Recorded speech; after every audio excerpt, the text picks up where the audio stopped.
everybody, this is Aveinus here. It's my first review or video review for the blog. We are reviewing the General's Handbook today, Pitch Battles 2022-2023 Season 1. So thank you to Games Workshop for sending it to us. I've not been particularly active with doing reviews recently with Life and other things, but we're making a bit of a transition to doing video reviews.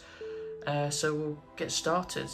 My particular kind of opinions on the General's Handbook is I was always a fan of the General's Handbook when it initially came out. Really enjoyed having points back in the game and having some use for my Dispossessed. Back in the day we got the faction rules for Dispossessed, which were fantastic at the time. Not very good, but they were good for me to actually be able to play with my faction that I like. Always been a fan of classic dwarfs, and so I'm looking forward to the old world coming back. But I do like the game in Age of Sigmar. Not a massive fan of some of the more eccentric factions, shall we say, but I do enjoy the game and the gameplay. And I'm looking to possibly play some games in 3rd edition with this General's Handbook. My initial opinions on it are, well, as I've just said as well, but you know, I do like the General's Handbook in terms of the fact that we get something new and we get some new battle tactics. We've got 2 new core battalions, we've got a unique realm rule, we've got 6 grand strategies and updated core endless spells, and 12 unique missions to look forward to, and it's got the core rules at the back of the book as well, which we'll have a look at in a minute when we open the book up. Yeah, I'm not a massive fan of the points changes, I will say that. We get this little pitch battle profile book, as you can see, and it has, I'll try and open this gracefully, and it has Cities of Sigmar, as you can see here, which is my kind of chosen faction. I can't show obviously too much of the points because it's a bit pointless of Games Workshop to send this up. I'm going to show you all the points, but I can tell you that there has not been a lot of change, and it's quite frustrating. I think I'm not a fan of the kind of printing paper method of doing points, so I hope they go digital. I think it would allow them to be a lot more reactive to the points.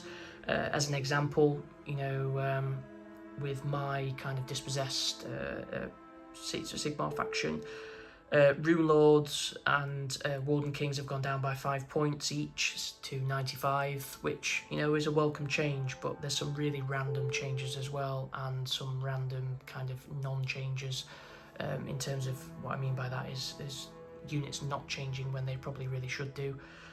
I'm convinced that they just call out to a guy on the street when they're doing the Dispossessed points, and they kind of just say, what do you think the point should be? And they say they have no idea what they're talking about, and so Games Workshop makes no changes whatsoever, and that's about it really, because gyrocopters have gone up 5 points, which I think is pretty inexplanatory. I have no idea why that's happened. Celestial Hurricane's gone up 10 points to 290, which is kind of understandable because it is a you know, very used unit within the Codex. Sorry, not Codex, Battle Tome, and it is quite powerful. You know, the mortal wounds, the ability to get pluses to your casts with your wizards is very good. So that's kind of understandable, but crossbowmen going down 5 points, you know, they're quite used in current Living City lists, which are quite powerful. So that was a bit of a surprise. You know, Iron Drakes have stayed the same, which I'm personally a fan of. However, you know, you don't really see that much use of them, I would say. Phoenix Guards are the same, and Anointed on Phoenix is the same as well. So the more powerful units in the book haven't seen any change. And then units like Longbeards, you know, Hammerers, 145 points, Free Guild, what do they call, Great Swords, again, no change to them, and I still think they're pretty overpriced for what they are. Other factions like Ideneth Deepkin, have got no changes, which to me isn't surprising because they always seem to be a faction favoured by the people who are doing the points. They always seem to be very good, and the same with Seraphon. I don't really understand why they haven't had many points changes, because again they have been top of the rankings in terms of how good the factions are for a long time. Stegodon's gone up by 5 points, and the Astrolith Bearer has gone down by 10. And kind of the only really good unit that I can see that has gone up is the Skink Priest by 10 points. So yeah, a bit unusual, but I kind of expect it from Games Workshop now. They don't really make any major changes, and the factions that really do need a change don't get anything at all. So I don't understand the process of how they do the points. I know I'm being negative here, so I'm sorry about that, but I will get onto the positives in a minute.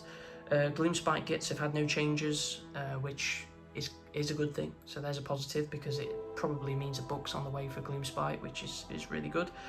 I think the Beast of Chaos have had a few changes, like the Jabberslife has come down by a few points, and the Ungors and Ungor Raiders, I believe, have come down by 5 or 10 points as well, which is nice. But again, Centaurs, again, I think they've come down by 5 or 10 points, but again, they're a unit that sees very little play, and their models just are nowhere near good enough. In terms of with Skaven points, I'm quite glad they've not made the models such as the Gutter Runners and the Night Runners really cheap, because again, they're another set of units that have got such bad models.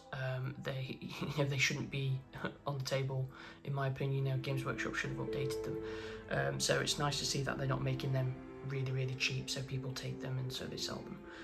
Uruk Warclans have had no changes as well, as another faction that I kind of keep my eye on within the book, which again is another slightly interesting point, because they are quite good in the meta at the moment as well. So the other thing in this book that we've got is some really nice card markers and battle tactics. And we've got, as an example, gaining momentum. Pick one enemy unit on the battlefield. You complete this battle tactic if that unit is destroyed during this turn, and you control more objectives than your opponent at the end of this turn. So some nice changes, some nice different battle tactics to use. We've got some objective markers as well at the top that just push out cardboard ones. So that's a nice little addition to the book. There's also a code that you get inside, which also allows you to put that onto the app, I believe, and gives you access to it on the app. So other than that, so the main points to take away from the points is barely any changes at all. Don't really understand why we really need it, but there we go. And it comes in a nice little paper book. And this will probably maybe go away in the future, but for now it's still with us, and you get it in with both of these bits. So moving on now to the main book. There's the contents, and you get some nice usual kind of rules at the start, explaining Galet, I don't know how you describe that or pronounce that, should I say, but this is the new area of the I believe it's still in Gur, and this is where it's all taking place now. I'm wondering if they're going to start kind of shifting to these different areas in these seasons to give new rules to the game. I think it's a good thing. Like I say, here are the positives. I'm going to tell you some positives now, so hold on to yourselves. I think that it's really nice to get these extra rules from a point of view of people who are playing competitively, who are playing a lot, or people who are playing casually and play a lot. It's good to have something different. It's good to have a bit of change. However, the only downside with that is that it might be a little bit too much for new players, or players who play pretty infrequently, like myself, to be able to kind of pick up these rules and learn them very quickly. But there's a new thing called Galatian Veterans, if I can find it in the book. And as you can see, we're going through the battle pack now. Realm rules, Grand strategies, battle tactics. We get a little scoring sheet there. We get some battle ready painting guides there, but you know, I think you're better off just looking on YouTube for that. Battle plan, sorry, the prize of Galette, and same thing there. The Realmstone Cache, another battle plan. Battle lines drawn. The lurkers below, and so there's 12 of these unique missions in here, which is obviously pretty nice to have that change compared to the previous General's Handbook.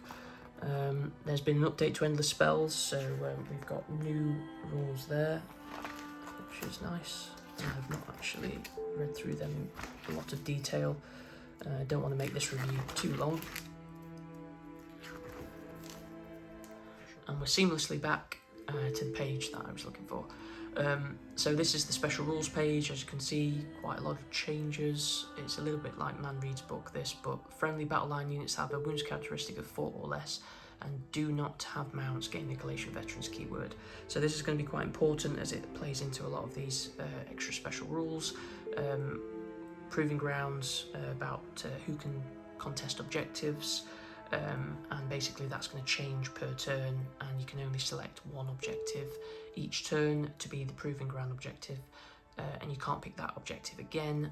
So it'll be quite interesting to see how that pans out, because if you've got an offensive army, do you pick a defensive objective first, get that one out of the way, then push out with your army? If your opponent's quite heavy on the right hand side of the battlefield, do you pick the left hand side? So it'll create some interesting decisions for other players to make, particularly very good players. So it'll be interesting to see what they do with it. Bonds of Battle, Galatian Veterans, basically models on 32mm, 40mm will get extra reach and be able to fight if they're within 0.5 centimetres of the model that is in contact with an enemy unit. So it just gives them the ability to fight in 2 ranks, essentially. Then the core battalions, the really big one is the core battalions here, so Expert Conquerors. Each model counts as 3 on an objective, so pretty huge for Stormcast with 3 wound, say Liberators, for example. They're going to now count as 15. Players with Soulblight Gravelord players with zombies will be able to put a unit of 60 zombies onto an objective, and it will count as 180 bodies.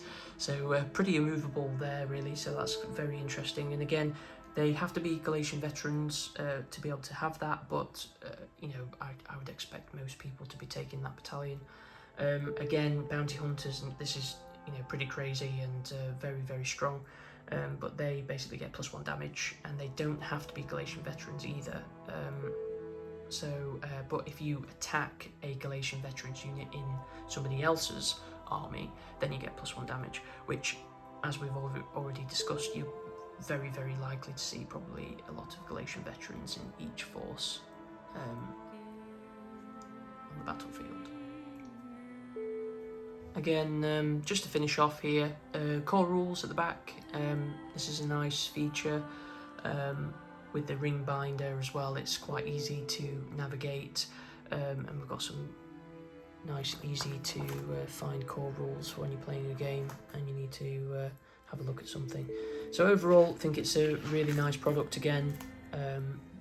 Bit disappointed with the points update. I think that should be digital because they just can't stay relevant to the current kind of game. Other armies as well, not seeing almost any change. I think it's the same with ogres. I think they've had very little change again, which you just don't see those armies on the table, and so it makes you think that they're not really paying attention. Something I forgot to mention previously about the bounty hunters. I mean, pretty crazy really when you think that Gorg Hunters are going to be potentially damage 3 against Galatian units. That's pretty crazy. And +3 damage Stormbreak Guard as well, as 2 examples of that, which are going to be massive hammer units and massively improve the the quality of those units in the game. So it'll be interesting to see what happens. It seems like maybe the bounty hunters 1 could be a bit much, but we shall see when people start playing the game. But thank you for watching my first video review, and hopefully you found it a bit useful. But hopefully you'll see me again soon on another review. But for now, thanks for watching, and like and subscribe if you want to. Thank you very much.